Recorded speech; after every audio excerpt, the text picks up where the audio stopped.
రావాలి జనసేన.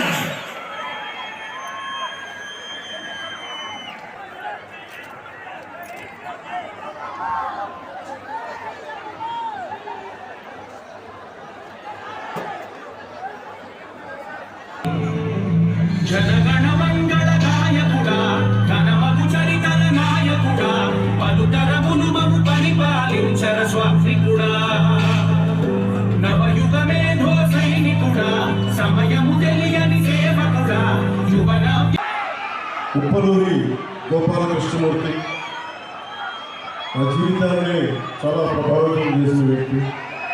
ఆయన బంగారంలో పుట్టారు. ఆయన పాద పద్మాలకి నమస్కరించుకుంటూ సభను ప్రారంభిస్తున్నాం.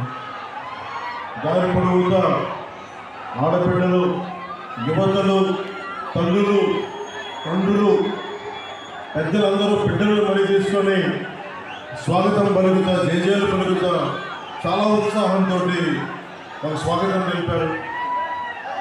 ఇది మా రాజకీయ దురంధరుడు, 3 సార్లు ముఖ్యమంత్రిగా చేసిన వ్యక్తి, 4 దశాబ్దాలు సుదీర్ఘ రాజకీయాలు ఉన్న వ్యక్తి ఆయన. ఇది మా 3వ మీటింగ్. అది ఆయన ఒకటే చెప్తా ఉన్నారు, ఇంత ప్రేమ చూపిస్తూ ఉన్నారు. ఈ ప్రేమ చూస్తున్న ప్రజలందరికీ 5 నిమిషాలు మనం ఎన్నికల్లో బలమైన మెజారిటీతో గెలవగానే 5 నిమిషాలు ఆఖరి శ్వాస వరకు మనం కష్టపడి పనిచేద్దాం, మీ భవిష్యత్తుని బంగారు భవిష్యత్తుగా చేద్దామని చెప్పి మాట్లాడుకుంటామని చెప్తా వచ్చారు. ముఖ్యంగా యువతను చూస్తూ ఉంటే చంద్రబాబు గారు నిజంగా చెప్తా హ్యూమన్ రిసోర్సెస్ ఒక మాట మాట్లాడారు. నాకు శేషచంద్ర గారి కవిత గుర్తొచ్చింది. ఒక దేశపు సంపద నదులు కాదు, అరణ్యాలు కాదు, ఖనిజాలు కాదు, కలవ ఖనిజాలతో చేసిన యువత. నిజంగా స్కిల్ డెవలప్మెంటే ఉంటే మీరు ఇంతమంది ఉపాధి లేక, ఉద్యోగాలు లేక, ఇన్ని ప్రకృతి వనరులు పెట్టుకొని ఉపాధి అవకాశాలు లేక బాధపడుతూ ఉన్నారు. ఈరోజు నా చంద్రబాబు గారు అన్నీ చెప్పారు, మీకు ఏమేం చేస్తున్నాం. జగన్ అనే వ్యక్తికి మీరు 5 సంవత్సరాలు అధికారం అందించారు. అధికారం అందిస్తే అతను ఏం చేశాడో తెలుసు. ఇక్కడ ఉన్న ఎమ్మెల్యే వారాహి ఎలా వస్తూ మేము చూస్తాం, ఆంధ్ర రోడ్ల మీదకి ఎలా వస్తూ చూస్తాం. ఈ తాటాకి చెప్పులకి బెదిరితాం మేము, ఈ చిల్లర ఆకులవిడి పండుగ మేము బెదిరితాం మేము. ఏమనుకుంటారు వీళ్ళందరూ ఆకులవిడిలో ఉన్నారు. చిన్న అతని కొడుకు పేరు కూడా తెలియదు సరిగ్గా, అతను ఎమ్మెల్యే పేరు ఉంటారు. మీరు చెప్పండి, ఇంతమంది యువతున్నారు, మీకు వాళ్ళ కొడుకు తేడా ఏంటి? మీకు వాళ్ళ కొడుకు తేడా ఏంటి? దిగొచ్చాడు కొడుకు. మీరు ప్రత్యేకంగా రాజరికంలో పుట్టారు అంటే మీ రక్తం బ్లూ కలర్లో ఉంటుందా? మీ రక్తం మీరు దాడులు చేస్తే మనం భరించాలా? 14 తెలంగాణ మాట్లాడతా, జగన్కి గాయం అయితే రాష్ట్రానికి గాయం, మీకు ఒక్కరికి గాయం అయితే రాష్ట్రానికి గాయం కదా. ఇంతమందికి ఉపాధి అవకాశం లేకపోతే గాయం కదా. ఇంతమంది మత్స్యకారులకి ఉపాధి అవకాశం లేకపోతే గాయం కదా. పాకిస్తాన్ జైళ్ళలో మగ్గుతూ ఉంటే అది గాయం కదా రాష్ట్రానికి. చేనేత కార్మికులు, కళంకారీ కార్మికులు రోడ్ల మీద పడి ఉపాధి అవకాశాలు లేక ఆత్మహత్యలు చేసుకుంటూ ఉంటుంది రాష్ట్రానికి గాయం కదా.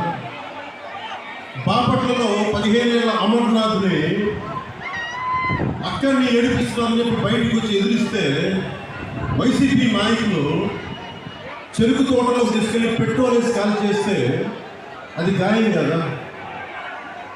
మీరు ఆలోచించండి, మీరు అందరూ ఇక్కడ ఉన్న ఆడపిల్లలు, పెద్దలు, అందరూ రాష్ట్ర ప్రజానికం అందరూ ఆలోచించండి. ఒక చిన్నపాటి వంట చేస్తున్నప్పుడే చిన్న నూనె చుక్క పడితేనే ఎంత బాధ వస్తుందని తెలుసు. అలాంటిది 15 ఏళ్ల బిడ్డను తీసుకెళ్ళి పెట్రోల్ వేసి కాల్ చేస్తే ఆ మంట అసలు మనం ఊహించగలమా? బాధను ఊహించగలమా? అలాంటి అది వదిలేసి ఇతని తలకి అతను కొట్టుకున్నాడో ఎవరు ఇచ్చినారో అతనే, అదంతా మనకు మాయ ఎలా జరిగిందో తెలియదు.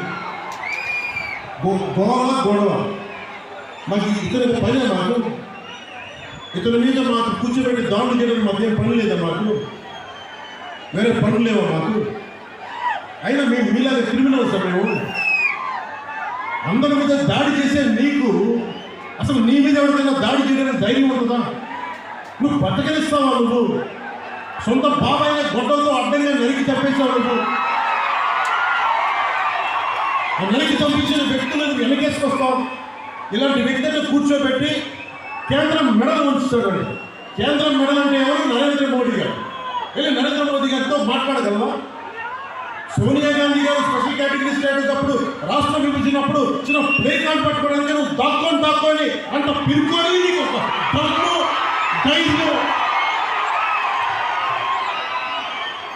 అంత ధైర్యం ఉందా మీకు? నేను మీకు ఒకటే చెప్తాను, మీరు ఆలోచించాలి మీ భవిష్యత్తుకి.